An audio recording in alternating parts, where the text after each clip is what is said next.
नमस्कार, न्यूज के इकलौते फैमिली शो न्यूज की पाठशाला में आपका स्वागत है। मैं हूं विद्यानाथ झा। सबसे पहले आपको बता दूं कि आज पाठशाला में क्या क्या है और कौन कौन सी क्लास लगने वाली है। पेट्रोल, एलपीजी और खाद संकट के पहले पीएम मोदी ने क्या सच में सब सेट कर लिया है या आर्थिक तूफान आने वाला है? भारत ने तेल के नए रूट तलाश लिए। एक एडिशनल मोदी की डिप्लोमेसी का न्यू चैप्टर क्या है आपको बताऊं। उधर ट्रंप का मैसेज लेकर आ रहे उनके मंत्री, इधर भारत के लिए खुला यूरोप का एंट्री पॉइंट। पीएम मोदी ने क्या ही कर दिया आपको दिखाऊंगा। पीएम मोदी ने अपने मंत्रियों को दिया वो टास्क, बीजेपी ने 27 और 29 दोनों सेट कर लिया। इसके अलावा पहले कॉकरोच का एक्स अकाउंट बंद, फिर जान से मारने की धमकी, अब 21 मिलियन वाले इंस्टा पर भी लटक रही है तलवार। कॉकरोच पार्टी की वजह से इंडिया अलायंस में फूट, जेन जी कॉकरोच को चुनेगा तो राहुल अखिलेश केजरीवाल का क्या होगा, आज आपको बताऊं। पुलिस की पकड़ में ट्रिशा का आरोपी पति, पूर्व जज सास पर गिरफ्तारी की तलवार, क्या सोमवार को गिरिबाला जेल चली जाएंगी? सीबीआई कैसे पता लगाएगी ट्रिशा ने सुसाइड किया या फिर मर्डर हुआ? शव के दोबारा पोस्टमार्टम से कौन से नए सबूत मिल सकते हैं? माउंट एवरेस्ट अचानक न्यूज में क्यों आया? पहाड़ की चोटी पर ऐसा क्या हुआ? एवरेस्ट पर बिखरी हुई 200 लाशों के रहस्य को सुनकर हैरान रह जाएंगे। ये सब आज आपको दिखाने वाला हूं, लेकिन पहले दिन भर का रिवीजन।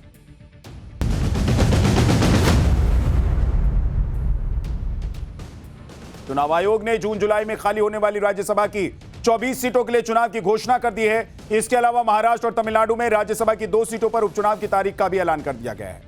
18 जून को चुनाव के लिए मतदान होगा और उसी दिन नतीजे घोषित कर दिए जाएंगे। चुनाव आयोग 1 जून को नोटिफिकेशन जारी करेगा। 8 जून नामांकन दाखिल करने की आखिरी तारीख रखी गई है।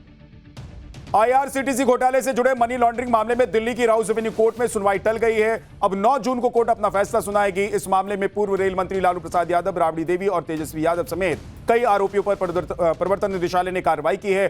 पिछली सुनवाई 6 मई को हुई थी, लेकिन उस दिन अदालत ने फैसला नहीं सुनाया था। कोर्ट पहले ही आरोप तय करने की प्रक्रिया पूरी कर चुकी है। दिल्ली हाईकोर्ट ने शुक्रवार को दिल्ली दंगा साजिश मामले में 7 साल से जेल में बंद आरोपी उमर खालिद को 3 दिन की अंतरिम जमानत दे दी।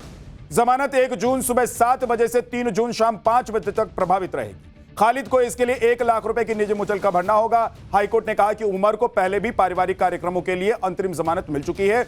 वजह इस मामले में मुख्य साजिशकर्ताओं में से एक है, लेकिन उनकी मां की मेडिकल स्थिति को देखते हुए अदालत ने यह निर्देश दिया है।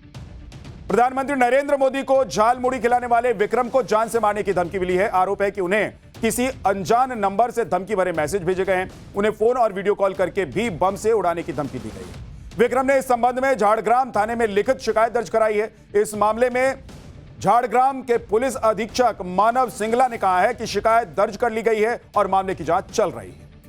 मध्य प्रदेश के धार स्थित भोजशाला में करीब 700 साल बाद परिसर में नमाज नहीं, सिर्फ पूजा हुई। भोज उत्सव समिति ने आज बाग देवी की प्रतिमा स्थापित कर दर्शन पूजन कराया। मंदिर में सुबह से बड़ी संख्या में भीड़ जुटी हुई थी। बाग देवी मंदिर में कार सेवकों के परिजनों का सम्मान भी किया गया। मध्य प्रदेश हाईकोर्ट की इंदौर बेंच ने 15 मई को भोजशाला को मंदिर घोषित किया था। मुस्लिम समाज ने फैसले के विरोध में काली पट्टी बांधकर नमाज अदा की। उत्तर प्रदेश और पश्चिम बंगाल के बाद उत्तराखंड के मुख्यमंत्री पुष्कर सिंह धामी ने सड़कों पर नमाज पढ़ने को लेकर सख्त रुख अपना लिया है। उन्होंने कहा है कि राज्य में सार्वजनिक सड़कों पर धार्मिक गतिविधियों के जरिए बंद करने की अनुमति किसी भी कीमत पर नहीं दी जाएगी। आस्था का सम्मान सभी को है, लेकिन कानून और व्यवस्था से ऊपर कोई भी नहीं हो सकता है। मुख्यमंत्री ने कहा है कि नमाज मस्जिदों, ईदगाहों और निर्धारित स्थानों पर ही पढ़ी जानी चाहिए। समाजवादी पार्टी की सांसद इकरा हसन पर उत्तर प्रदेश के सहारनपुर में केस दर्ज हो गया है। इकरा हसन के साथ 6 नामजद और 25 अज्ञात लोगों पर भी एफआईआर की गई है। सपा सांसद पर यह कार्रवाई सहारनपुर में डीआईजी दफ्तर के बाहर सड़क जाम करने के आरोप में की गई है। उनके ऊपर सरकारी काम में बाधा डालने का भी आरोप लगाया गया है। इकरा हसन के खिलाफ सिविल लाइन चौकी प्रभारी ने थाना सदर बाजार में तहरीर दी है। इसके बाद उन पर गंभीर धाराओं में एफआईआर दर्ज की गई है।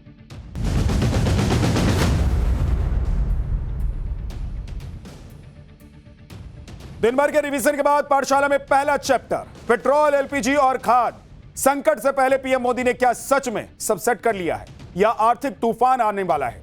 भारत ने तेल के नए रूट तलाश लिए। एक एडिशनल मोदी की डिप्लोमेसी का न्यू चैप्टर क्या है? उधर ट्रंप का मैसेज लेकर आ रहे उनके मंत्री और इधर भारत के लिए खुला यूरोप का एंट्री पॉइंट। पीएम मोदी ने क्या गजब कर दिया है, यह आज आपको बताने जा रहा हूं। पीएम मोदी ने अपने मंत्रियों को याद दिलाया टास्क, बीजेपी ने 27 के बाद 29-20 सेट कर लिया है क्या? कहते हैं संकट के समय ही इंसान की असली परीक्षा होती है, लेकिन पीएम मोदी समय से आगे सोचते हैं। भविष्य को लेकर उनका विजन एकदम क्लियर रहता है। फॉरवर्ड प्लानिंग के मामले में पीएम मोदी कभी मात नहीं खाते और इस बार भी पीएम मोदी ने यह दिखा दिया है। जब जब भारत पर संकट आने वाला होता है, वो और भी ज्यादा मजबूती के साथ फ्रंट पर आ जाते हैं। देश के लिए बड़े फैसले और कड़े फैसले लेने से कभी वो पीछे नहीं हटते हैं, कभी वो चूकते नहीं। पीएम मोदी के काम करने की यही स्पिरिट उन्हें पूरी दुनिया में सबसे अलग बनाती है। आप देखिए कि भले ही पीएम मोदी को विपक्ष के कुछ लोग गालियां देते हों, लेकिन 5 देशों के दौरे से लौटने के बाद मोदी लगातार इस बात में जुटे हैं कि पेट्रोल एलपीजी संकट से कैसे देश को बाहर निकाला जाए। पीएम मोदी ने विदेश यात्रा के दौरान पेट्रोल एलपीजी के संकट का तोड़ निकालने की पूरी कोशिश की है, जबकि खरीफ सीजन के लिए फर्टिलाइजर यानी कि खाद का इंतजाम उन्होंने पहले ही शुरू कर दिया था। विदेश दौरे के दौरान उन्होंने देश की अर्थव्यवस्था को बूस्ट करने की डील भी कर डाली। कुल मिलाकर पीएम मोदी ने संकट आने से पहले ही पूरी प्लानिंग कर ली। उनका होमवर्क ऐसा है, उनके मंत्री भी हैरान हो चुके हैं। खुद लगातार काम करने वाले मोदी ने अपने मंत्रियों को भी टॉप टास्क दे दिया है। और कैसे आपको बताऊंगा कि क्या क्या टास्क मिला है। इतना टफ टास्क है कि आसानी से ये मंत्री आराम करके नहीं कर सकते हैं। इनको ये काम करने के लिए 24 घंटे लगना पड़ेगा। यूरोप दौरे में 57 डील करने के बाद अब पीएम मोदी से मिलने कौन से राष्ट्रपति पहुंचे हैं, यह भी आपको बताऊंगा। पीएम मोदी के लिए ट्रंप ने क्या मैसेज भेजा, तेल संकट से निकलने के लिए किसे भेजने वाले हैं, यह भी आपको बताने वाला हूं। साथ ही इस बात की चर्चा भी करूंगा कि पीएम मोदी ने फर्टिलाइजर और पेट्रोल के लिए कौन सा बड़ा प्लान बनाया है। लेकिन उससे पहले एक ट्रेल।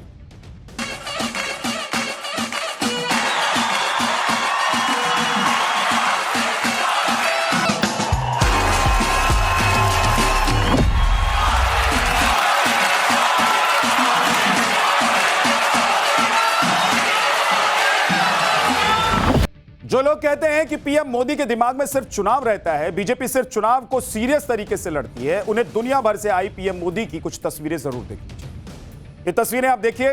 पीएम मोदी ने 27 और 29 का चुनाव तो कब का सेट कर लिया। अब तो पीएम मोदी वो कर रहे हैं जिसके बाद भारत दुनिया में नए मुकाम पर पहुंच रहा है। पीएम मोदी ने भारत की अर्थव्यवस्था को ऐसे स्टेज पर पहुंचा दिया है कि अमेरिका, रूस से लेकर यूरोप के बड़े बड़े देश भारत के साथ बिजनेस डील करना चाहते हैं। लेकिन विपक्ष ऐसा माहौल बना रहा है जैसे भारत पर कोई बड़ा संकट आ गया है। आप देखिए कि विपक्ष किस तरह से माहौल बना रहा है। ईरान युद्ध शुरू होने के बाद से ही नैरेटिव सेट किया जा रहा है। पेट्रोल और एलपीजी संकट बना हुआ है, देश पर फर्टिलाइजर संकट आने वाला है, महंगाई बढ़ रही है, नौकरियां जाने वाली है। यह सब नैरेटिव सेट करने की कोशिश लगातार पिछले कुछ महीनों से विपक्ष की तरफ से हो रहा है। यह दावा लगातार मोदी विरोधियों की तरफ से किया जा रहा है कि भाई देश में सब कुछ खराब चल रहा है, कुछ ठीक नहीं चल रहा है। लेकिन क्या इसमें सच में सच्चाई है? लेकिन सच्चाई के साथ डर को ज्यादा बेचा जा रहा है। आप देखिए कि जो सच बताने की कोशिश एक तरफ सरकार कर रही है और दूसरी तरफ विपक्ष कर रहा है, इसके बीच डर बनाया जा रहा है। और ऐसा लगता है कि बार बार ऐसे बयानों से पैनिक बाइंग करने लगते हैं लोग। आपको पता ही है कि अगर एक बार हंगामा हो जाए, अगर कोई मैसेज पास ऑन हो जाए कि भाई गड़बड़ होने वाला है, तो लोगों का दिमाग नहीं खराब हो जाता है, तुरंत भागकर वो पेट्रोल डीजल, अरे नमक के लिए एक बार बोल दिया गया था, लोग नमक खरीदने लग गए। तो ये तो पेट्रोल डीजल है। लेकिन भाई सरकार भरोसा दे चुकी है कई बार। स्टॉक और ब्लैक मार्केटिंग का खतरा बढ़ जाता है जब अफवाह फैलाई जाती है। इसीलिए मैं कह रहा हूं कि भाई अफवाह पर ध्यान मत दीजिएगा, सरकार जो कह रही है उसको फॉलो कीजिए। इधर विपक्ष माहौल बनाने में लगा हुआ है तो पीएम मोदी को गद्दार भी कह रहा है विपक्ष। वहीं पीएम मोदी दुनिया भर में भारत का झंडा बुलंद किए हुए हैं। अभी पीएम मोदी को यूरोप से लौटे 24 घंटे भी नहीं हुए हैं। आज साइप्रस के राष्ट्रपति निकोस क्रिस्टो अपने प्रतिनिधिमंडल के साथ भारत पहुंच गए। दिल्ली के हैदराबाद हाउस में पीएम मोदी ने राष्ट्रपति निकोस और उनके प्रतिनिधिमंडल का गर्मजोशी के साथ स्वागत किया। पीएम ने याद दिलाया कि पिछले साल साइप्रस दौरे पर उन्हें वहां सर्वोच्च सम्मान से नवाजा गया। भारत और साइप्रस के बीच यह बैठक सिर्फ एक औपचारिक मुलाकात नहीं मानी जा रही है, बल्कि साइप्रस के राष्ट्रपति का दौरा संकेत है कि यूरोप के छोटे देश भी भारत के साथ मजबूत रिश्ता बनाना चाहते हैं। इस दौरान दोनों देशों ने अपने संबंधों को स्ट्रेटेजिक पार्टनरशिप तक पहुंचाने का ऐलान किया है। यही फैसला अब अंतर्राष्ट्रीय गलियारे में चर्चा का बड़ा विषय बन गया है। सुनिए पीएम मोदी ने भारत और साइप्रस के रिश्ते पर क्या कहा। भारत और साइप्रस के बीच यह स्ट्रेटेजिक पार्टनरशिप दोनों देशों के फाइनेंशियल और सर्विसेज हब को जोड़कर कॉमर्स के लिए कैपिटल अनलॉक करेगी। यह साइप्रस के इंफ्रास्ट्रक्चर, एनर्जी और एग्रीकल्चर सेक्टर में भारतीय कंपनीज के लिए नए अवसर प्रदान करेगी और भारत के तेजी से बढ़ते शिपिंग और मैरीटाइम क्षेत्रों में नया निवेश लेकर आएगी। हम साइप्रस के साथ मिलकर गिफ्ट सिटी को एक ग्लोबल फाइनेंशियल और सर्विसेज हब बनाने के विजन को गति देंगे और दोनों देशों के इनोवेशन और स्टार्टअप इकोसिस्टम के बीच कनेक्ट बढ़ाएंगे। दोनों देशों के रिश्तों को और मजबूत बनाने के लिए कई समझौते भी हुए हैं, लेकिन सबसे ज्यादा चर्चा आज की इस तस्वीर की हो रही है। ये जो तस्वीर आपको दिखाई दे रही है, इस तस्वीर की, जब बातचीत से पहले राष्ट्रपति निकोस ने पीएम मोदी के साथ सेल्फी ली। इससे पहले भी कई बड़े विदेशी नेता जैसे कि फ्रांस के राष्ट्रपति इमैनुअल मैक्रों और इटली के प्रधानमंत्री मेलोनी पीएम मोदी के साथ सेल्फी लेकर उसको पोस्ट किए हैं। यही तस्वीरें विपक्ष को चुभती भी हैं भाई, लेकिन पीएम मोदी ऐसी बातों का कोई लोड ही नहीं लेते। प्रधानमंत्री कभी देखते हैं कि विपक्ष क्या कर रहा है, नहीं कर रहा है, और उसको लोड हो रहा है कि नहीं हो रहा है। वो काम करते हैं, उनको पता है उनको क्या करना है। आज भारत साइप्रस के बीच कई बड़े समझौते हुए। सुरक्षा सहयोग के लिए जॉइंट वर्किंग ग्रुप बनाने पर सहमति बन गई। शिपिंग सेक्टर में सहयोग के लिए जॉइंट टास्क फोर्स के गठन का निर्णय लिया गया।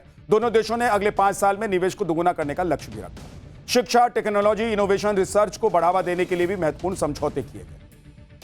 आप देखिए कि यूरोप के दौरे से ही अभी प्रधानमंत्री लौटे थे और आज यूरोप का ही एक और देश साइप्रस का प्रतिनिधिमंडल नई दिल्ली पहुंच गया। साइप्रस भले ही यूरोप का छोटा सा देश है, लेकिन यूरोप में एंट्री के लिए भारत के लिए बहुत अहम है।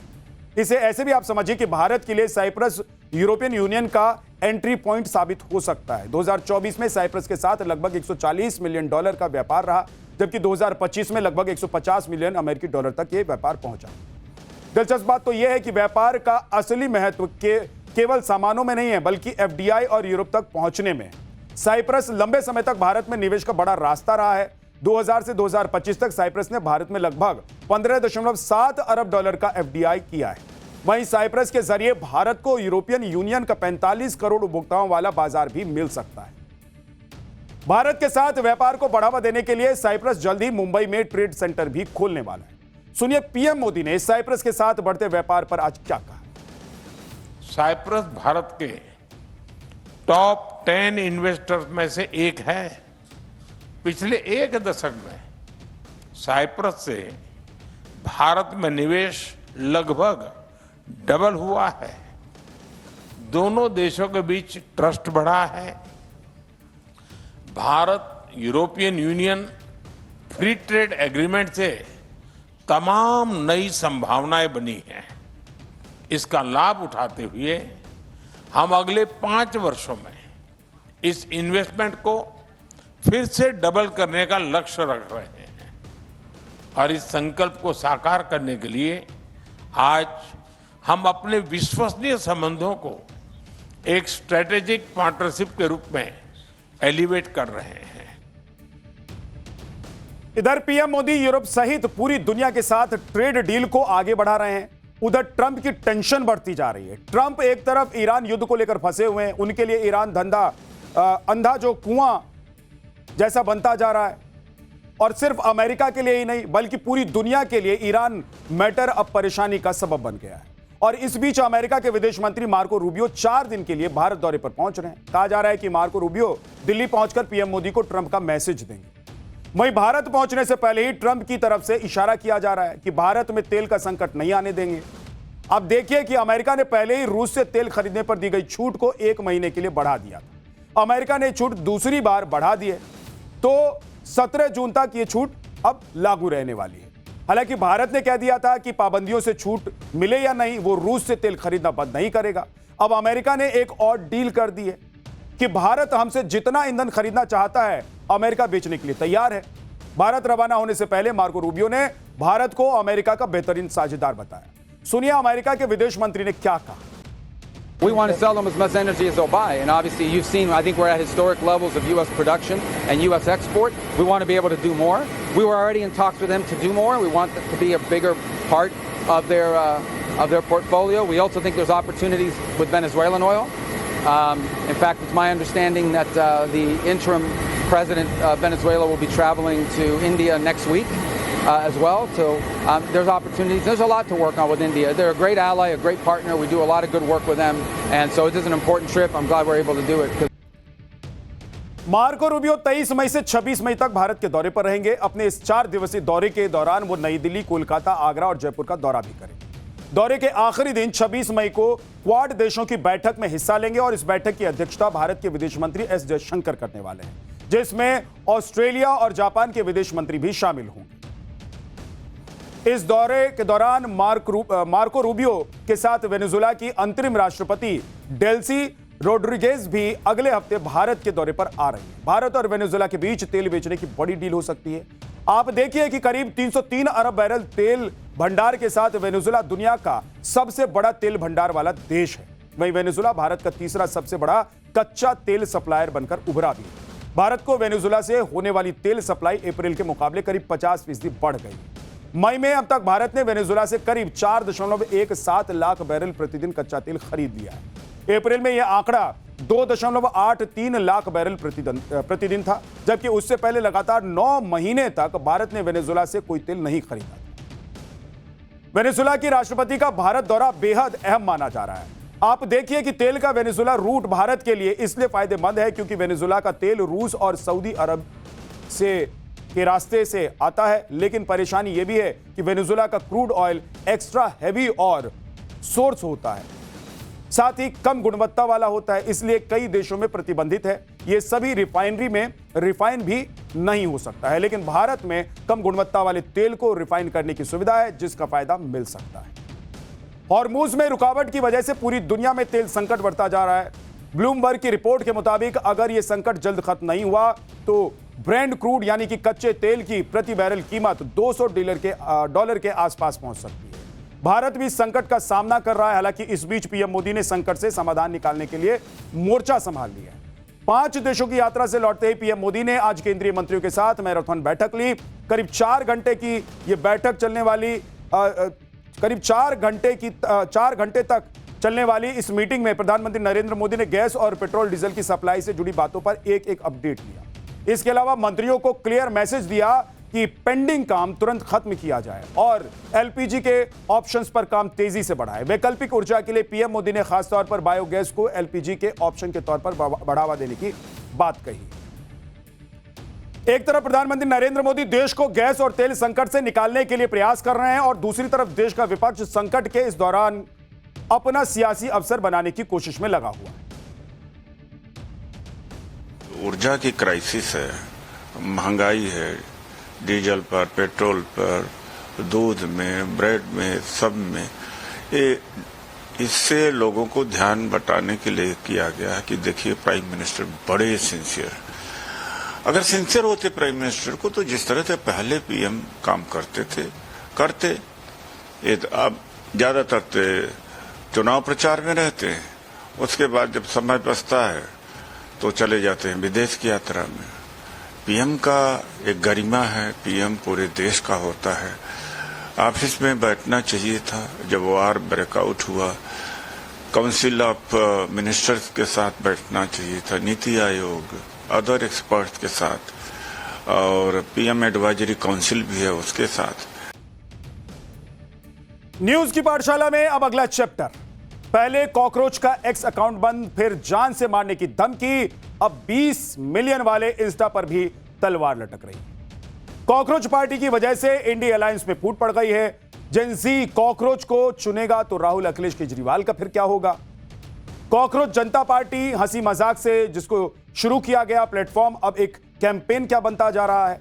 21 मिलियन फॉलोअर हो चुके हैं इस अकाउंट के इंस्टाग्राम पर। 21 मिलियन यानी कि 2 करोड़ से ज्यादा। सोचिए, मात्र 7 दिन में 2 करोड़ फॉलोअर्स। बड़ी बड़ी पॉलिटिकल पार्टियों को सोशल मीडिया पर इतने फॉलोअर्स इतनी जल्दी नहीं मिलते हैं। सोशल मीडिया की रेस में बड़ी बड़ी पार्टियों को इसने पीछे छोड़ दिया। यह नंबर इतना बड़ा है जिसने देश के विपक्ष के अस्तित्व को ही संकट में डाल दिया। विपक्ष के नेता खुद कह रहे हैं कि जो पार्टी है ही नहीं उस पर देश के जेंजी को भरोसा है, लेकिन हम पर नहीं है। यह बेहद चिंता की बात है। कौन क्या कह रहा है आपको बताऊंगा आगे। कॉकरोच पार्टी बनाने वाले अभिजीत दिपके का एक्स अकाउंट बंद हुआ, लेकिन क्यों बंद हुआ इसके पीछे कोई वजह अभी तक सामने नहीं आई। विपक्ष आरोप लगा रहा है कि मोदी सरकार ने अकाउंट को बंद करवा दिया। उधर अभिजीत दीपके को जान से मारने की धमकी मिलने का आरोप। मतलब सटायर पेज के अगेंस्ट जान से मारने की धमकी देने वाले का वीडियो भी आ गया है। क्या कह रहा है पूरी बात सुनवाऊंगा। कॉकरोच पार्टी को विपक्ष का बम्पर सपोर्ट क्यों मिल रहा है यह भी आपको बताऊंगा। दूसरी तरफ बीजेपी की तरफ से इसे आम आदमी पार्टी का प्रॉक्सी अकाउंट क्यों बताया जा रहा है, ऐसा कहने के पीछे क्या वजह है यह भी बताऊं। कॉकरोच पार्टी का जो क्रेज पिछले एक हफ्ते में सोशल मीडिया पर बढ़ा है, अब वो सिर्फ सोशल मीडिया तक नहीं रह गया है, धीरे धीरे करके ग्राउंड पर भी इसका असर दिखने लग गया है। कॉकरोच स्टाइल में प्रदर्शन की तस्वीरें सामने आने लग गई हैं। दीवारों पर कॉकरोच पार्टी के समर्थन में नारे और पेंटिंग बनाई जा रही हैं। और क्या क्या हो रहा है वो सब आज आपके सामने रखने वाला हूं, लेकिन उससे पहले एक ट्रेलर आपको दिखा। कॉकरोच जनता पार्टी का एक्स अकाउंट भारत में रोका गया है और इसके जवाब में अभिजीत दीपके ने कॉकरोच इज बैक के नाम से नया अकाउंट भी बना लिया। लेकिन मुद्दा सियासी है, इसलिए पॉलिटिक्स भी जबरदस्त हो रही है। विपक्ष आरोप लगा रहा है कि सरकार ने अकाउंट बंद करवाया, सरकार डर गई है इसलिए आवाज दबा रही है। मैं साफ कर दूं कि यह आरोप है विपक्ष का। और दूसरी तरफ अभी तक आईटी मिनिस्ट्री की ओर से कोई ऑफिशियल जवाब सामने नहीं आया है कि आखिरकार अकाउंट पर भारत में रोक क्यों लगी। जवाब तो देना ही पड़ेगा भाई, अकाउंट रोका गया है तो उसकी वजह भी आपको बताना होगा। अगर इस अकाउंट से देश को खतरा है तो वो भी बताइए। अगर इस अकाउंट से किसी तरह के राष्ट्रीय हित के खिलाफ काम हो रहा है तो वो भी देश की जनता को जानने का अधिकार है, क्योंकि ये सिर्फ एक व्यक्ति के सोशल मीडिया अकाउंट से जुड़ा हुआ मुद्दा नहीं है। इससे अब 20 मिलियन से ज्यादा लोग जुड़ चुके हैं। अब आपको यह भी बताता हूं कि सरकार के पास किसी सोशल मीडिया अकाउंट को बंद या रोकने के लिए कौन से अधिकार हैं। इंफॉर्मेशन टेक्नोलॉजी एक्ट की धारा 69A के तहत सरकार के पास सोशल मीडिया कंपनियों को कंटेंट हटाने के आदेश जारी करने का अधिकार है। अगर सरकार को लगता है कि सोशल मीडिया पर पोस्ट किए जा रहे किसी भी कंटेंट से भारत की सुरक्षा, संप्रभुता और सार्वजनिक व्यवस्था को खतरा हो सकता है तो सरकार इसे बैन करने का ऑर्डर जारी कर सकती है। सभी प्लेटफॉर्म को यह आदेश मानना ही होगा। लेकिन सवाल यह है कि कॉकरोच पार्टी के एक्स अकाउंट को बंद करने के पीछे क्या वजह है? क्या सरकार के कहने पर रोका गया है इसे? अगर नहीं तो क्या एक्स ने इसको खुद रोक दिया है? वैसे आपको एक चीज और बताता हूं, सीजेपी का अकाउंट बंद होने के पीछे एक्स के नियम क्या कहते हैं यह भी आप आज जान लीजिए। एक्स के दिशा निर्देशों के अनुसार किसी भी अकाउंट या पोस्ट को तब रोका जाता है जब सोशल नेटवर्किंग साइट को उस देश की तरफ से लीगल डिमांड मिलती है, और अकाउंट तब सस्पेंड होता है जब एक्स को लगता है कि वो अकाउंट उसके नियमों को नहीं मान रहा है। हालांकि कॉकरोच पार्टी के केस में अकाउंट सस्पेंड नहीं हुआ है बल्कि इसको विदहेल्ड किया गया है। अब सवाल यह उठता है कि क्या सीजेपी का यह अकाउंट भारत की संप्रभुता या सुरक्षा के लिए खतरा था? क्योंकि अगर यह खतरा था तो देश को, खासकर युवाओं को, इसके बारे में जानने का हक तो है ही। बताना चाहिए कि क्या खतरा है। कॉकरोच जनता पार्टी का एक्स अकाउंट बंद हुआ तो उन्होंने नया अकाउंट भी खोल दिया। अब अभिजीत दीपके को यह डर भी सता रहा है कि उनका इंस्टा का जो अकाउंट है वो भी बंद हो सकता है। अब क्योंकि इंस्टा पर फॉलोअर्स की संख्या 21 मिलियन हो गई है, अगर ऐसे में इंस्टा अकाउंट भी बंद हो गया तो जान रहे ना कितना बड़ा लॉस हो जाएगा।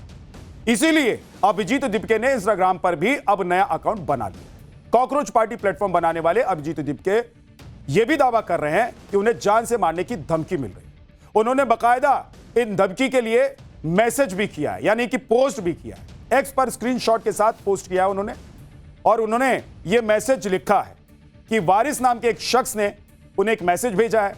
ऐसा दावा अभिजीत की तरफ से किया गया है। और तो और उनके पास कथित तौर पर एक धमकी वाले वीडियो का भी पोस्ट है जो वो शेयर कर रहे हैं। सुनिए उस धमकी वाले पोस्ट में क्या कहा गया है जिसको अभिजीत ने शेयर किया। अभिजीत दीपके का दावा है कि ये जो वीडियो आप देख रहे थे और इसमें जो आपको युवा दिखाई दे रहा था ये वारिस है, और इसी ने वीडियो बनाकर ये धमकी दी है। ये दावा है अभिजीत का। लेकिन सोचिए कि इस तरह की धमकी, और इस तरह की धमकी क्यों? अभिजीत दीपके विदेश में है, अमेरिका में पढ़ाई कर रहे हैं, और उनका परिवार जो भारत में रहता है उसे इस तरह की धमकियां मिल रही हैं। यह आरोप लगाया जा रहा है। लेकिन किसी को खुलेआम जान से मारने की धमकी देना यह बेहद सीरियस क्राइम है। इसके खिलाफ तुरंत एक्शन होना भी चाहिए, FIR भी दर्ज होनी चाहिए। वीडियो में दिख रहा है यह शख्स दावा कर रहा है कि बीजेपी में आ जाओ, वहां तुम्हारी जरूरत।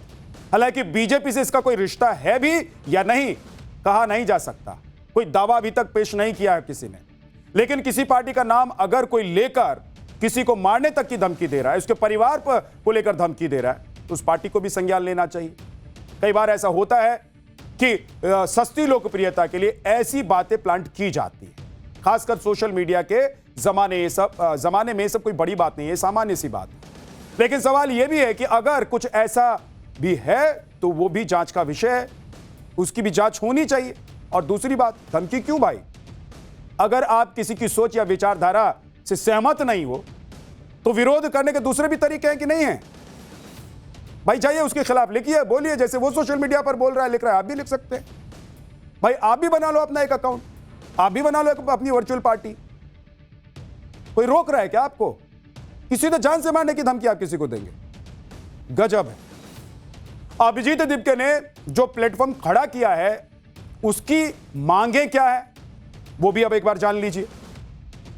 नीट पेपर लीक को लेकर सवाल इस पर उठाए जा रहे हैं। शिक्षा मंत्री के इस्तीफे के लिए पिटीशन कैंपेन चलाया जा रहा है। बेरोजगारी का मुद्दा उठाया जा रहा है। महिलाओं को 50% आरक्षण की मांग की जा रही है। दल बदल करने वाले नेताओं पर प्रतिबंध की मांग की जा रही है। मीडिया की स्वतंत्रता की मांग भी एक मुद्दा है। ये वो मांगे हैं जिसको लेकर पिछले कुछ वक्त से देश में विरोध प्रदर्शन, धरना और बवाल मचा हुआ है। नीट पेपर लीक को लेकर एनटीए और शिक्षा मंत्री से सवाल पूछे जा रहे हैं। बेरोजगारी का मुद्दा भी देश में वक्त वक्त पर उठाया जा रहा है। नहीं देख रहे हैं आप कि लगातार कहीं ना कहीं कोई ना कोई प्रदर्शन चल ही रहा होता है, कोई ना कोई विरोध चल ही रहा होता है, और ये सारे विरोध सरकार के खिलाफ ही होते हैं। ऐसा थोड़ा ना कि किसी और के खिलाफ होते हैं। और सरकार से सवाल जवाब भी चल रहा होता है। अब आप देखिए कि महिला आरक्षण को लेकर सरकारी तो बिल लेकर आई थी ना, विपक्ष ने उसको गिरा दिया। उसके बाद पूरे देश भर में महिला आरक्षण को लेकर कितना बवाल हुआ, कितनी मोर्चेबंदी हुई। तो ये सब वही मुद्दे हैं जो देश में पिछले कुछ वक्त से चले आ रहे हैं, और इसमें महिलाओं को 50% आरक्षण देने का एक बड़ा मुद्दा भी है। दल बदल करने वाले नेताओं पर प्रतिबंध लगाने की भी मांग इस प्लेटफॉर्म के जरिए हो रही है। अब इन्हीं मुद्दों के साथ अभिजीत दिपके ने प्लेटफॉर्म खड़ा कर दिया। जो लोग अभिजीत के इस प्लेटफॉर्म से जुड़ रहे हैं वो इन मुद्दों से जुड़े और इमोशनल अटैच युवा और लोग भी हैं। लेकिन कॉकरोच पार्टी को लेकर सवाल यह भी उठ रहा है कि यह शायद किसी राजनीतिक पार्टी का प्रॉक्सी है, कोई उसे सपोर्ट कर रहा है। लेकिन अगर किसी प्लेटफॉर्म पर एक बड़ी संख्या में लोग इकट्ठा हो रहे हैं, सवाल पूछ रहे हैं, तो यह उनकी अभिव्यक्ति की आजादी तो है, और अभिव्यक्ति की आजादी का अधिकार तो संविधान देता है ना भाई। तो जिसको लग रहा है कि यह गलत है वो जांच करवा ले, जिसको लग रहा है कि ये लोग गलत कर रहे हैं वो इनके खिलाफ लीगल एक्शन ले ले, जिसको लग रहा है कि प्रॉक्सी है तो पता लगा ले। पता तो लगाना पड़ेगा ना। अगर इस प्लेटफॉर्म से और इससे जुड़ने वाले लोगों से कोई नुकसान हो सकता है और उससे देश को बचाना है तो एक्शन लीजिए। किस चीज का इंतजार हो रहा है? लेकिन आप किसी का अकाउंट बंद कर देंगे क्या? कॉकरोच जनता पार्टी की ओर युवा तो युवा, नेता भी खींचे चले आ रहे हैं। कल भी मैंने आपको बताया था कि कैसे नेता लोग निकल कर कह रहे हैं कि भाई अब तो इसी पार्टी से चुनाव लड़ना पड़ेगा। हालांकि आपको बता दूं कि ये पार्टी कोई इलेक्शन कमीशन के द्वारा रजिस्टर्ड थोड़ी ना है, ये तो एक वर्चुअल पार्टी है। लेकिन सटायर वाली पार्टी है तो सब लगे हुए हैं। कल पाठशाला में मैंने आपको एसबीएसपी के जो नेता हैं, विधायक हैं, उनके बारे में सुनवाया था, दिखाया था, उनका बयान भी आपको सुनवाया था। यही नेता वो कह रहे थे कि भाई अब तो कॉकरोच पार्टी से चुनाव लड़ना पड़ेगा। यही तो सोशल मीडिया की चमक है बॉस, और यही धमक है सोशल मीडिया। पिछले 6 दिनों से हर सोशल मीडिया प्लेटफॉर्म पर न्यूज साइकिल में जो मुद्दा दिखाई दे रहा है वो यही है, और लोग उससे जुड़ रहे हैं धड़ाधड़। कॉकरोच जनता पार्टी की इंस्टाग्राम फॉलोइंग 21 मिलियन के पार जा चुकी है। अब इसके कंपैरिजन में अगर देखें, इसको कंपेयर करें दूसरी पार्टियों से, तो कांग्रेस इंस्टाग्राम पर जो उनके फॉलोअर हैं उनकी संख्या 13.3 मिलियन है। बीजेपी के इंस्टाग्राम फॉलोअर्स जो हैं वो 8.9 मिलियन है। आम आदमी पार्टी का इंस्टाग्राम पर फॉलोअर की संख्या है 1.9 मिलियन। समाजवादी पार्टी के पास 0.8 मिलियन फॉलोअर्स हैं। टीएमसी के पास 0.5 मिलियन फॉलोअर्स हैं। अखिलेश यादव कॉकरोच पार्टी के बारे में पोस्ट करके लिख रहे हैं, जुल्मी हुक्मरानों से कह दो आज बंदिशों में अब बंधा है इनकलाब, और सीजेपी बनाम बीजेपी का नारा दे रहे हैं। अखिलेश यादव सीजेपी और बीजेपी का नारा दे रहे हैं। आपको हैरानी नहीं हो रही, गजब नहीं लग रहा है कि जो आदमी अपनी पार्टी का झंडा, अपनी पार्टी का टोपी लगाकर चलता है, वो किसी वर्चुअल पार्टी का नारा देने लग जाए। कॉकरोच पार्टी के बारे में और उसके एक्स अकाउंट के बंद होने पर विपक्ष में कौन क्या कह रहा है, पहले एक बार आपको सुनवा दूं। नोटबंदी और वोटबंदी के बाद बीजेपी अब लाई है कॉकरोच बंदी। आप इस तरीके से सोशल मीडिया पर अगर कोई आपकी कहीं आलोचना कोई कर रहा है, उसके आप अकाउंट्स को बंद कराएं, ये कहीं इस प्रजातंत्र में उचित नहीं है, लेकिन चल यही रहा है। युवा है, युवा में जो आक्रोश इस सरकार के प्रति, ये जो सिस्टम भाजपा ने ऐसा बनाया है कि पूरी तरीके से रिग कर दिया है सिस्टम, ये सब उसके लक्षण हैं। देखिए, कॉकरोच पार्टी से सरकार डर गई। ये सरकार ऑपरेशन सिंदूर करने वाली सरकार, हाँ, कॉकरोच से डर गई, भारत के युवाओं से डर गई, वो भी आलसी और बेरोजगार। मैं तो कहता हूं फिर देश के सारे वीजा बंद कर देने चाहिए। किसी व्यक्ति को किसी देश में नहीं जाने देना चाहिए। अगर कोई व्यक्ति खड़ा होकर व्यवस्था परिवर्तन की बात कर रहा है तो आप उससे डर क्यों रहे हैं? ये हताशा है, निराशा है नौजवानों का जो आप देख रहे हैं। और इतने बड़े फॉलोअर बनना ये दर्शाता है कि उनके अंदर आग लग गई है। सुना आपने, विपक्ष इस बात से खुश है कि युवाओं के अंदर आग लग गई है। इंडिया अलायंस इस बात से खुश है कि चलो हमारे फॉलोअर नहीं बढ़े, हमारी सरकार नहीं है, हमें वोट नहीं मिले तो क्या हुआ, एक मीम और सटाए के प्लेटफॉर्म के तो फॉलोअर्स बढ़ ही रहे हैं। हद है, हद की बात है। मोदी की विरोधी पार्टियां अगर यह सोचने लग जाएं कि हमारा काम हो ना हो, लेकिन कोई सटायर पार्टी का काम चल रहा है और इसी में हमको खुश रहना है, तो ठीक है भाई। इसीलिए तो आप पर भरोसा देश की जनता नहीं कर रही है। मोदी की विरोधी पार्टियां यह नहीं सोचती कि देश के युवाओं को अगर समस्या है तो वो कांग्रेस, टीएमसी, आम आदमी पार्टी को क्यों भाव नहीं दे रही है। क्या उन्हें ऐसा नहीं लगता है कि इनसे ना हो पाएगा? सवाल तो है कि आपसे नहीं हो पाया क्या, कि कोई और आ गया और उसके पीछे लोग चल दिए। कांग्रेस जनता पार्टी ने विपक्ष के अंदर ही फूट डाल दी। एक तरफ विपक्षी नेता इस प्लेटफॉर्म के फॉलोअर देखकर वारे न्यारे हो रहे हैं, तो दूसरी तरफ उन्हें अपनों से ही नसीहत मिल रही है। विपक्षी नेता प्रियंका चतुर्वेदी ने विपक्ष को हिदायत देते हुए लिखा है कि यह बेहद दुर्भाग्य की बात है कि देश के युवा को मेन स्ट्रीम विपक्षी दलों की जगह एक काल्पनिक पार्टी पर ज्यादा भरोसा है। वहीं बीजेपी कॉकरोच पार्टी के इन मेन लीडर अभिजीत दिपके की पुरानी तस्वीरों को भी पोस्ट को आधार बनाकर दावा कर रही है कि वो अरविंद केजरीवाल और आम आदमी पार्टी के साथ मिले हुए हैं। सांसद निशिकांत दुबे ने तो बेहद गंभीर आरोप तक लगा दिए और कह रहे हैं कि अभिजीत दिपके आम आदमी पार्टी यानी कि अरविंद केजरीवाल जी का कार्यकर्ता है। आगे उन्होंने यह भी सवाल उठाया है कि अभिजीत दिपके के किसके पैसे से बोस्टन पढ़ने के लिए गया है और इस कॉकरोच पार्टी का कनेक्शन जॉर्ज सोरोस से होने के भी वो आरोप लगा रहे हैं। अभिजीत दिपके के आम आदमी पार्टी से कनेक्शन है, यह कल ही पाठशाला में मैंने आपको दिखाया था और दीपिके खुद भी कह चुके हैं कि वो आम आदमी पार्टी के लिए काम कर चुके हैं। वो ये तक कह चुके हैं कि उनका कमिटमेंट आम आदमी पार्टी के साथ कभी खत्म नहीं हो सकता है और इसी को आधार बनाकर बीजेपी उन पर सवाल उठा रही है। सुनिए। देखो, ऐसा है कि ये कॉन्स्पिरेसी के कुल्हड़ में जो काकरोची हुल्लड़ दिखाई पड़ रहा है, तो इस कॉन्स्पिरेसी के कुल्हड़ में जो काकरोची हुल्लड़ है, ये कोई बाई चांस नहीं है, बल्कि एक बहुत सोची समझी सोच साजिश की सनक का नतीजा है। और कुछ लोगों को लगता है कि हम वाइब्रेंट डेमोक्रेसी को इस तरह की वायलेंट एनार्की के जरिए जो है वो डिस्ट्रॉय कर पाएंगे, डिफेम कर पाएंगे, डिफीट दे पाएंगे। ये उनकी गलतफहमी है। और मैं मानता हूं कि इस तरह के जो है वो काकरेची कुल्हड़ के जो है वो कॉन्स्पिरेसी वाले हुल्लड़ को जो है वो आप किसी भी तरह से जो है वो देश कभी भी जो है वो एक्सेप्ट नहीं करे। अब वैसे तो ये कॉकरोच जनता पार्टी सटायर प्लेटफॉर्म है जिसने अभी तक सीरियस पॉलिटिकल पार्टी बनने की कोई इच्छा जाहिर नहीं की है, लेकिन अगर आगे चल के ये पार्टी सीरियस राजनीति में उतरने का सपना देखती है और अगर इसी नाम और सिंबल के साथ चुनाव लड़ने का मन बनाती है तो भी उसे कॉकरोच का सिंबल नहीं मिल सकता है। अब ऐसा क्यों है वो भी आपको बता। भारत में अगर कोई नई पार्टी चुनाव लड़ना चाहती है, ऐसे में कॉकरोच जनता पार्टी के लिए सोशल मीडिया पर चमकाना जितना आसान था, चुनाव की असल दुनिया में अपनी पसंद का सिंबल पाना उतना ही मुश्किल है। पाठशाला का नेक्स्ट चैप्टर। पुलिस की पकड़ में त्विषा का आरोपी पति, पूर्व जज सास पर गिरफ्तारी की तलवार। क्या सोमवार को गिरिबाला जेल जाएंगे? सीबीआई कैसे पता लगाएगी त्विषा ने सुसाइड किया या फिर मर्डर हुआ? शव के दोबारा पोस्टमार्टम से कौन से नए सबूत मिल सकते हैं? त्विषा केस में आज गजब ड्रामा हुआ। आरोपी पति समर्थ सिंह त्विषा की मौत के बाद पहली बार कैमरे के सामने आया तो अकड़ दिखाने लगा, मीडिया से बदतमीजी की और चिल्लाने भी लगा। आरोपी समर सिंह मास्क और चश्मा लगाकर जबलपुर कोर्ट में सरेंडर करने के लिए पहुंचा हुआ था, मगर जज ने कहा कि सरेंडर करना है तो भोपाल की ट्रायल कोर्ट में करो या फिर जांच अधिकारी के सामने।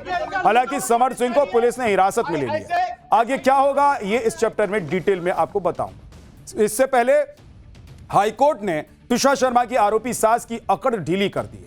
भोपाल कोर्ट में जज रह चुकी गिरिबाला सिंह पर गिरफ्तारी की तलवार लटक रही है। सोमवार को फैसला हो जाएगा कि वो जमानत पर बाहर रहेंगी या सलाखों के पीछे जाएंगी। त्विषा के घर वालों को इंसाफ की बड़ी उम्मीद तब जगी जब हाईकोर्ट ने दोबारा पोस्टमार्टम करने के आदेश दिए। नए पोस्टमार्टम की प्रक्रिया क्या होगी, उससे केस कितना स्ट्रांग होगा या फिर कोई फर्क नहीं पड़ेगा, ये सब कुछ आपको बताने वाला। साथ ही सीबीआई जांच की उस प्रक्रिया के बारे में भी समझाऊंगा जिसकी मांग त्विषा के घर वालों ने बीते 10 दिनों में की है। अब सीबीआई जांच की सिफारिश हो गई है तो किस तरह वो आगे बढ़ेगी? त्विषा के घर वाले जो लगातार कह रहे थे कि उसने सुसाइड नहीं किया है बल्कि हत्या की गई है, अब उनका इस पूरे घटनाक्रम पर क्या कहना है, उनकी जुबानी भी आपको सुनवाऊंगा। मगर फिलहाल आज पूरे दिन की गहमा गहमी क्या हुई एक बार देखिए।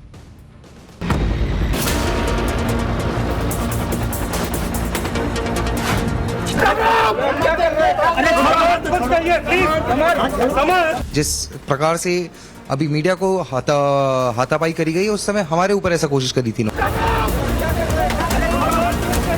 आज ये क्यों स्थिति आ रही कि मेरे गैर हाजिरी पुलिस अंदर घुस रही है?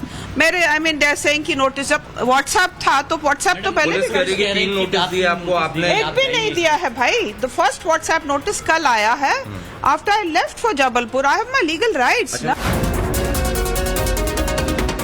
3 नोटिस दिए हैं और क्योंकि उन्होंने सहयोग नहीं किया तो आज हमने उनकी एंटीसिपेटरी बेल कैंसिल करवाने के लिए माननीय हाई कोर्ट में लगाया है।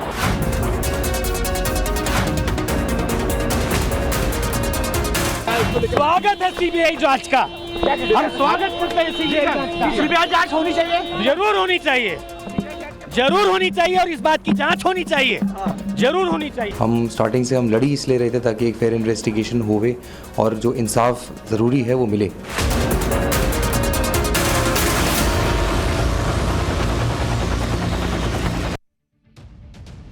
12 मई को त्विषा शर्मा की मौत हुई और 22 मई को उसका पति समर्थ सिंह पुलिस की हिरासत में आ गए। समर्थ सिंह पर दहेज प्रताड़ना और त्विषा को टॉर्चर करने का आरोप है। पेशे से क्रिमिनल लॉयर समर्थ सिंह के क्राइम का हिसाब किताब भोपाल पुलिस करेगी क्योंकि उसे जबलपुर से हिरासत में लिया गया है।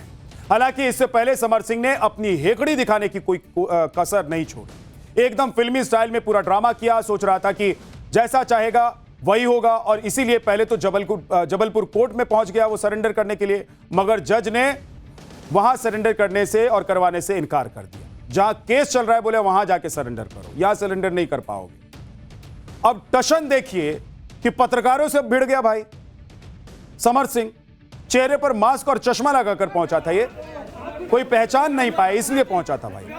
मीडिया के सवाल जवाब नहीं हो इसलिए मास्क और चश्मा लगाकर पहुंचे थे भाई साहब। त्विषा की मौत को लेकर कोई सवाल नहीं पूछेगा ये सोच रहे थे, लेकिन कैमरा आरोपी को देखते ही पहचान लिया। 10 दिन की फरारी को लेकर सवाल किए गए तो उल्टा धकियाने लगाइए भाई, बदतमीजी पर उतर गए। मुंह से बोला नहीं मगर तेवर कितने थे देखिए, तेवर ढीले नहीं पड़े, रस्सी जल गई लेकिन बल नहीं गया। और ऐसा हो भी क्यों नहीं, पूर्व जज का बेटा है, शायद यही दिमाग में होगा कि क्या कोई उखाड़ लेगा, क्या बिगाड़ लेगा, क्या कर लेगा। मगर आरोपी समर्थ सिंह की चली नहीं। भोपाल पुलिस ने समर्थ को हिरासत में ले लिया। त्विषा की मौत हुई या कुछ और हुआ, 12 मई को क्या हुआ, यह सब सवाल उसके जबलपुर में जब उसे पुलिस पूछेगी तो उसे बताना हो। समर्थ सिंह त्विषा केस में मुख्य आरोपी है तो जाहिर है उस पर शक की सुई सबसे ज्यादा है। हो सकता है पुलिस उसे गिरफ्तार भी कर ले, मगर समर्थ सिंह की लुका छिपी का द एंड हो चुका है। त्विषा के भाई का कहना है कि समर्थ सिंह की आदत ही ऐसी है, आरोप लगाया है कि पहले दिन सुनवाई के दौरान उनके परिवार के साथ हाथापाई की कोशिश की गई। सुनिए क्या कहा। जो बदसलूकी आज हुई है वो बदसलूकी उस दिन भी हुई थी हमारे साथ, जब फर्स्ट सेशन और फर्स्ट हियरिंग थी उस दिन भी ऐसा ही हुआ था। बस उस समय आप नहीं थे हमारे साथ। उस समय हम एक दूसरे के साथ हम बस रुके हुए थे, हमने ये सहा था उस दिन भी। एग्जैक्टली सेम चीज हो रही थी, बट जिस प्रकार से अभी मीडिया को हाथापाई करी गई उस समय हमारे ऊपर ऐसा कोशिश करी थी इन्होंने। इधर ट्विशा का आरोपी पति समर सिंह पुलिस की हिरासत में है। उधर सास यानी कि आरोपी गिरिबाला सिंह की मुश्किलें बढ़ गई हैं। जो गिरिबाला सिंह जज की हैसियत से कभी कोर्ट के अंदर सवाल पूछती थी, अब उनसे सवाल जवाब होंगे। हालांकि इस बार वो उस तरफ खड़ी होंगी जहां एक्यूज यानी कि आरोपी लिखा जाता है। आज हाईकोर्ट ने गिरिबाला सिंह को नोटिस भेजकर कोर्ट में पेशी के लिए तलब किया है। अगली सुनवाई सोमवार को होनी है और इस दौरान वो अपना पक्ष रखेंगी। कोर्ट गिरिबाला से यह पूछेगा कि उनकी अग्रिम जमानत याचिका क्यों न रद्द कर दी जाए। माना जा रहा है कि कोर्ट गिरिबाला सिंह से उस कॉल लिस्ट को लेकर भी सवाल जवाब कर सकती है जिसे लेकर ट्विशा के घर वालों ने आरोप लगाए। मैं पाठशाला में आपको बता ही चुका हूं कि किस तरह गिरिबाला सिंह ने 12 और 13 मई को कई जगह फोन कॉल्स किए थे, जिसमें 40 से ज्यादा कॉल प्रभावशाली लोगों के बताए जा रहे हैं। ट्विशा के घर वालों का दावा है कि इसमें जज, आईएएस और आईपीएस के नंबर भी हैं। अब कोर्ट गिरिबाला से उनका रुख इस पर जानेगा। गिरिबाला सिंह पर गिरफ्तारी की तलवार लटक रही है और इसकी बड़ी वजह अग्रिम जमानत का हर तरफ से विरोध किया जाना है। आपको बताता हूं कि कौन कौन गिरिबाला के खिलाफ हाईकोर्ट गया है। गिरिबाला की अग्रिम जमानत खारिज कराने के लिए पीड़ित परिवार जो है वो हाईकोर्ट गया है। उसके बाद मध्य प्रदेश सरकार ने भी गिरिबाला की जमानत का विरोध किया। इस मामले की जांच कर रही एमपी पुलिस भी आरोपी सास की बेल के खिलाफ हाईकोर्ट पहुंच गई है। ट्विशा शर्मा की सास गिरिबाला सिंह भोपाल में जज रह चुकी हैं, इसलिए उन्हें कानूनी दांवपेच पता है। जैसे ही ट्विशा की मौत की खबर आई तो उन्होंने सबसे पहले अग्रिम जमानत याचिका दाखिल कर दी और कोर्ट से मंजूरी भी मिल गई। मगर जैसे ही मामला तूल पकड़ने लगा तो गिरिबाला सिंह सवालों के घेरे में आ गई। अब पुलिस भी खुलकर कह रही है कि पूर्व जज साहिबा जांच में सहयोग नहीं कर रही हैं और न ही सवालों के जवाब दे रही हैं। क्या कुछ पुलिस का कहना है, आपको सुनवाऊंगा, मगर पहले यह जान लीजिए कि पुलिस नोटिस पर गिरिबाला सिंह की दलील क्या है।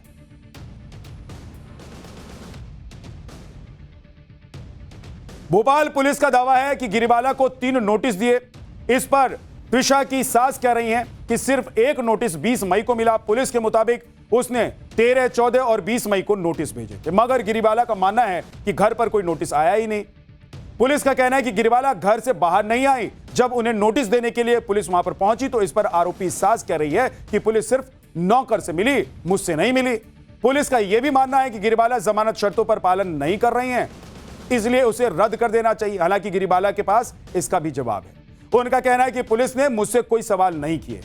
सुनिए जरा क्या कहना है इस पर गिरिबाला। आज ये क्यों स्थिति आ रही कि मेरे गैर हाजिरी पुलिस अंदर घुस रही है। मेरे सेइंग की नोटिस जब व्हाट्सएप था तो व्हाट्सएप तो पहले भी 3 नोटिस दिए आपको, आपने एक भी नहीं दिया है भाई। द फर्स्ट व्हाट्सएप नोटिस कल आया है after I left for Jabalpur. I have my legal right. 3 notice दिए हैं और क्योंकि उन्होंने सहयोग नहीं किया तो आज हमने उनकी एंटीसिपेटरी बेल कैंसिल करवाने के लिए माननीय हाई कोर्ट में लगाया है। हाईकोर्ट ने ट्विशा केस में एक और बड़ा फैसला सुना है। सबसे पहले यह सुनवाई हुई कि ट्विशा के शव का पोस्टमार्टम होगा कि नहीं होगा फिर से। तो इस पर हाईकोर्ट का कहना है कि पारदर्शिता लाने के लिए ट्विशा की डेड बॉडी का दोबारा से पोस्टमार्टम कराया जाए। इस सिलसिले में 5 सदस्यीय डॉक्टर की एक टीम भी बना दी गई है जो दिल्ली एम्स के फॉरेंसिक डिपार्टमेंट के डॉक्टर्स की है और यह टीम कल सुबह भोपाल जाकर डिसाइड करेगी कि आखिर करना क्या है। अगर थोड़ा भी चांस हुआ तो बॉडी को दिल्ली एम्स लाया जाएगा, वरना भोपाल में ही पोस्टमार्टम किया जाएगा और रिपोर्ट तैयार की जाएगी। अब सवाल यह है कि ट्विशा के घर वाले दोबारा पोस्टमार्टम की लगातार मांग क्यों कर रहे थे, जिसे हाईकोर्ट ने स्वीकार कर लिया है। तो इससे जुड़ी कुछ बातें आपको बताते हैं। दोबारा पोस्टमार्टम का मकसद मौत की असल वजह जानना है और पारदर्शिता लाना होता है। अगर पहले पोस्टमार्टम में मौत का सही कारण स्पष्ट नहीं तो दूसरे पोस्टमार्टम से वजह जानने की कोशिश होती है। हड्डियों के फ्रैक्चर, दम घुटने के निशान या फिर अंदरूनी चोटों की पहचान की जाती है। चोट मौत से कितने वक्त पहले की है या बाद की है, ताकि हत्या और आत्महत्या के बीच का अंतर समझा जा सके। डीएनए या फिर विसरा के नए नमूने या कोई दूसरे सबूत मिल सकते हैं दोबारा पोस्टमार्टम। अब आपको सुनाता हूं कि ट्विशा के घर वालों को कौन कौन से डाउट्स थे, इसलिए दिल्ली एम्स के ही डॉक्टरों से पोस्टमार्टम की मांग की गई। पोस्टमार्टम जो रिपोर्ट आई थी पहले, उसमें लड़की की हाइट गलत लिखी गई थी। जो उसकी इंजरीज थे उसको डिस्क्राइब नहीं किया गया पूरी तरीके से। कोई सुसाइड करता है तो उसके सिर पे कैसे इंजरी आ सकती है, उसके हाथ में कोई अपने आप को मार के ब्लंट फोर्स उसकी बॉडी पे हैं, जो फोर्सेस हैं, चोटें हैं, वो उसको बताया नहीं गया। मतलब मुझे लगता है कि बहुत सारी चीजें उसमें हाइड भी की गई होंगी। त्रिशा के घर वालों की यह भी मांग थी कि पूरी घटना की जांच सीबीआई से कराई जाए, जिसे स्वीकार कर लिया गया है। मध्य प्रदेश सरकार ने सीबीआई जांच की सिफारिश कर दी। सीबीआई की टीम ने इन्वेस्टिगेशन प्रोसेस शुरू कर दिया है। आपको बता दूं कि भोपाल के कटारा हिल्स थाने में दहेज हत्या की एफआईआर दर्ज की गई है। मगर इस जांच से त्रिशा के घर वाले खुश नहीं थे। त्रिशा के घर वालों का आरोप है कि उसने आत्महत्या नहीं की है। अब सीबीआई की टीम त्रिशा की मौत के कारणों को इन्वेस्टिगेट करे। 12 मई को क्या हुआ, किन परिस्थितियों में त्रिशा की मौत हुई, सुसाइड है या फिर कोई और वजह है, यह सब एंगल सीबीआई की जांच का हिस्सा। पाठशाला में अब अगला चैप्टर रहस्य, रोमांच और जोखिम से भरी दुनिया की सबसे मुश्किल यात्रा। माउंट एवरेस्ट अचानक न्यूज में क्यों आया? पहाड़ की चोटी पर ऐसा क्या हो गया है? एवरेस्ट पर बिखरी हुई 200 लाशों के रहस्य को सुनकर हैरान रह जाएंगे। दुनिया के सबसे ऊंचे पहाड़ माउंट एवरेस्ट के बारे में एक वाकया बहुत मशहूर है कि हम पर्वत को नहीं जीतते बल्कि खुद को जीतते हैं। जीवन के इस सबसे कठिन और रोमांचक यात्रा का अनुभव को लेने के लिए पूरी दुनिया से पर्वतारोही माउंट एवरेस्ट आते हैं। इसके लिए कई कई महीनों की तैयारी करते हैं। एवरेस्ट की यात्रा के दौरान अपनी जान को जोखिम में डालते हैं। कई लोग ऐसे हैं जो एवरेस्ट के पीक तक पहुंच भी जाते हैं, लेकिन कई ऐसे भी हैं जो वापस ही नहीं लौट पाते। उनके बीच के रास्ते में ही कुछ ऐसा हो जाता है कि वो वापस नहीं लौट पाते। ये इस यात्रा का सबसे कड़वा और खौफनाक सच है। आज माउंट एवरेस्ट से ऐसी एक बेहद दुखद और झकझोर देने वाली तस्वीर सामने आई। माउंट एवरेस्ट से नीचे उतरते समय 2 भारतीय पर्वतारोहियों की दर्दनाक मौत हो गई। ये दोनों ने ही एवरेस्ट की चोटी को फतेह कर लिया था, लेकिन बेस कैंप पर लौटते समय इनकी मौत हुई। इन दोनों भारतीय पर्वतारोहियों की पहचान संदीप आर्य और अरुण कुमार तिवारी के रूप में हुई। नेपाल से मिली जानकारी के मुताबिक संदीप आर्य और अरुण कुमार तिवारी दोनों ने ही 20 से 21 मई को एवरेस्ट की चोटी को फतेह किया था, लेकिन उतरते समय गंभीर थकान के कारण उनकी मौत हो गई। इसमें संदीप आर्य को पहले स्नो ब्लाइंडनेस यानी कि बर्फ की वजह से अंधापन हो गया, अंधे हो गए, उनको कुछ दिखाई नहीं दे रहा था और कुछ देर के बाद असहनीय थकान उन्हें महसूस हुआ। इस दौरान उनके साथ चल रही शेरपा टीम उन्हें रेस्क्यू करते हुए नीचे लेकर आई, लेकिन बेस कैंप पहुंचने के बाद उनकी मौत हो गई। दूसरी तरफ अरुण कुमार तिवारी थे, जिनकी हिलेरी स्टेप के पास लौटते हुए बहुत थकान की वजह से तबीयत अचानक बहुत ज्यादा बिगड़ गई, जिससे उनकी मौत हो गई। यह जगह करीब 8,790 मीटर की ऊंचाई पर है, जिसे एवरेस्ट का डेथ जोन भी कहा जाता है। बताया जा रहा है कि शेरपाओं ने अरुण की बॉडी को नीचे लाने की बहुत कोशिश की, लेकिन बेहद ऊंचाई, खराब मौसम और थकान के कारण बेस कैंप तक नहीं पहुंच पा रहे थे वो। एवरेस्ट पर ज्यादातर मौतें उतरते समय होती है, जब लोग थक चुके होते हैं। ऐसे में शरीर खुद ब खुद मरने लगता है, क्योंकि इस दौरान ऑक्सीजन की बहुत कमी हो जाती है। ठंड, थकान और निर्णय लेने की क्षमता भी घट जाती है, जिससे व्यक्ति उभर नहीं पाता है। आमतौर पर यह देखा गया है कि एवरेस्ट पर ज्यादा ऊंचाई पर मौत होने की वजह से शव को नीचे लाना बेहद मुश्किल और जोखिम भरा होता है। ऐसे में डेड बॉडी को वहीं पर छोड़ना पड़ता है। आज की तारीख में माउंट एवरेस्ट पर बहुत से ऐसे शव हैं जो अचानक अपने घर नहीं पहुंच पाए और कई सालों से माउंट एवरेस्ट में मौजूद है। आपको सुनकर हैरानी होगी कि इस समय माउंट एवरेस्ट पर 200 से ज्यादा लाशें मौजूद हैं। तमाम कोशिशों के बावजूद उन्हें नीचे नहीं लाया जा सका है। माउंट एवरेस्ट यात्रा की ये ऐसी सच्चाई है जिसके बारे में सुनकर बहुत से लोगों की रूह कांप जाए। जिसके पीछे का सबसे बड़ा जो कारण है वो ये कि एक डेड बॉडी को नीचे लाने के लिए 10 से 12 लोग लगते हैं। हर व्यक्ति को कई सिलेंडर ऑक्सीजन की जरूरत पड़ती है। लाश जमी हुई होने से उसका वजन 100 से 150 किलो तक पहुंच जाता है। इसके अलावा एवरेस्ट के डेथ जोन के दौरान ऑक्सीजन बहुत कम होती है। तापमान -30 डिग्री से नीचे चला गया होता है। तेज हवाएं चल रही होती हैं, बर्फीली, जिससे शरीर खुद को संभाल नहीं पाता है और लंबे समय तक रहना जानलेवा होता है। कई बार लाशें इतनी गहरी बर्फ में जमी हुई होती हैं जिन्हें निकालना असंभव हो जाता है। इसके अलावा एक लाश रिकवर करने पर खर्च 40 से 80 लाख रुपए तक आता है। ऐसे में ज्यादातर परिवार इतना खर्च नहीं उठा पाते। नेपाल सरकार ने 2024 में डेथ जोन में 4 लाशें निकाली थी, लेकिन ऐसे बहुत कम मामले होते हैं। ज्यादातर लाशें वहीं रह जाती हैं और बर्फ का हिस्सा बन जाती हैं। ऐसे में अक्सर क्लाइंबर्स और पर्वतारोही लाश को रास्ते से हटाकर सम्मान देते हैं उन्हें। माइनस तापमान होने की वजह से ये लाशें कई सालों तक दिखाई देते हैं।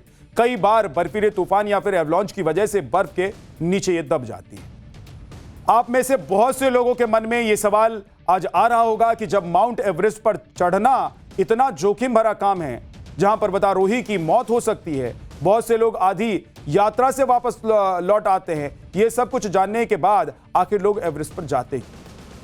आज आपको इसके पीछे की वजह भी बताता हूं। दरअसल पूरी दुनिया में माउंट एवरेस्ट को उपलब्धि, रोमांच और अदम्य साहस का प्रतीक माना जाता है। इस यात्रा के दौरान पर्वतारोही को डर, उम्मीद और अपनी ताकत और कमियों को समझने का मौका मिलता है। इसके अलावा पृथ्वी के सबसे ऊंचे पॉइंट पर खड़े होने की चाहत शारीरिक और मानसिक सीमाओं को परखने का मौका देती है।